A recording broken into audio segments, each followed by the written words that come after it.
I told my fiancée that my best friend's trauma and well-being matters more than her comfort or need to know every detail, and now she's staying with her mom after saying she can't handle how I prioritize him. My best friend lost a parent a year and a half ago, which led him to a mental health crisis. Our friend group has been picking up the pieces ever since. He's doing much better now that he's in therapy, but he's definitely gone through it. What has complicated matters worse is my fiancée. It goes without saying that I love her, but she is the definition of a busybody sometimes. My best friend is a very private person. She knows something happened with him, but she doesn't know the details of what that something is.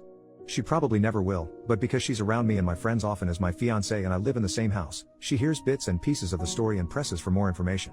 I try to circumvent this as best as I can. For example, I step out of the room for specific phone conversations. But still, it's hard to limit the discussion about it sometimes.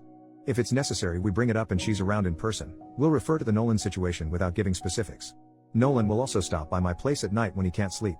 This doesn't happen all that often, maybe twice a month. He'll text me or call me saying he's outside. I'll go sit with him and maybe smoke a little bit, then he'll head home. I'll wait up until I know he got home safely, then I go back to sleep. My fiancée hates this. She claims the phone calls always wake her up. They don't. She just sometimes happens to wake up for the bathroom while I'm outside, and that me not being in bed is alarming. This brings us to last night. Nolan stopped by, and when I came back inside, my fiancée said she was putting a stop to it. She said all the sneaking around is making her paranoid. She doesn't feel like she can properly trust me or be a part of my friend group without knowing the details, and that Nolan needs to stop relying on me so much. I told her that no matter whether we're married, dating, whatever, she will never have any ownership over my friend's trauma, and that she was never going to be able to order me around in regards to it. I also said her comfort was less important than someone's actual physical well-being.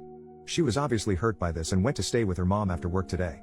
Did I go too far by saying that to her?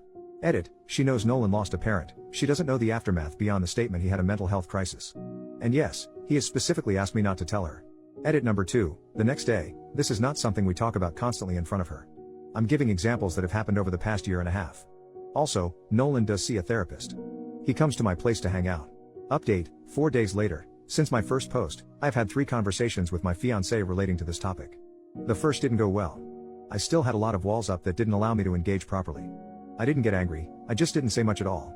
My fiancée told me what a lot had already assumed. She didn't feel like a priority, she was hurt by my comment and my actions. She gave me specifics on what needed to change if we were to continue. I told her I needed time, and she went back to the parents' house for the night. I took this night alone to truly think over the things she had requested, no more late night visits and other harsh boundaries being put into place, and tried to imagine a life where that happened. The second conversation was much more impactful. I took feedback I was given here, which mainly centered around honesty and apologies. I told her that I was sorry for waking her up and for not treating her how a fiancé should. I also told her I was sorry I hadn't been prioritizing her. But that I couldn't. At least not in the top, number 1 spot. The gist of my side was this: my life partner, in a lot of ways, has already been chosen. It might change in the future, but as of right now, my friendship is the most important relationship in my life. He isn't just like family to me, he is family to me. That goes beyond just the two of us. His little brother is my little brother. My mom and dad have all but officially adopted them into our family and vice versa. Our lives are intrinsically enmeshed and have been since we were 15. I had been doing a disservice to her by pretending that I could put anyone else over this familial unit that has already been built. This conversation was difficult for us both. We cried together, we attempted to compromise, but the truth of it all boiled down to if he needs me, or even just wants me, I'm going to do everything reasonably in my power to be there for him. We again took the night for ourselves to process. And that leads us to the final conversation, which was about our future. She told me she had known the end was coming and had begun to accept it long before our conversation. I agreed. We're also planning a move Jess out party between just us two where we try to have fun with it and reconnect as friends. She told me, in customary breakup fashion, that she's going to cut bangs in my bathroom at some point during this planned night. So, was I the jerk for saying that my friend's trauma was more important than her comfort? Yeah. I totally was. Not only because it was harsh, but because I didn't say it sooner so she could make an informed decision about whether it was a life she wanted or not. Now she gets that. I feel gracious and humbled by her forgiveness and understanding, and thankful to commenters who provided insight. Edit to add, no, I'm not planning any more romantic relationships for a while. 2. My number 1 priority is Nolan, not my entire family. He and I are the familial unit I referred to. Relevant comments. Responding to those who tell him he needs to set boundaries with Nolan for both of their healths. OP, I'm genuinely fascinated by this point of view. We do have other friends and boundaries with one another. 2 people choosing to share their lives together and not actively pursuing romantic relationships doesn't automatically lean towards something unhealthy. At least from my perspective. I think it's all just about how people want to live their lives and different priorities. But I seem to be in the minority here. There is only so much about my friendship with him I can include here, and this update post was largely centered around what happened with my ex-fiancée. Why would I list boundaries I have with my friend that are unrelated to this single conflict I posted about? In my eyes, he didn't sabotage anything. I chose my priorities, they were out of line with what was required for a romantic relationship, and I'm now out of that relationship. The value of said relationship is relative. I hope Jess and I remain close friends, but I feel relieved to be rid of extra pressures when I wanted to live my life one way and she wanted something else. I do have a therapist. He does not trauma dump on me. We talk like normal people do. He sees a therapist regularly. I've known him since we were 15, we're 25 now. Commenter number 2, dude, why get engaged in the first place?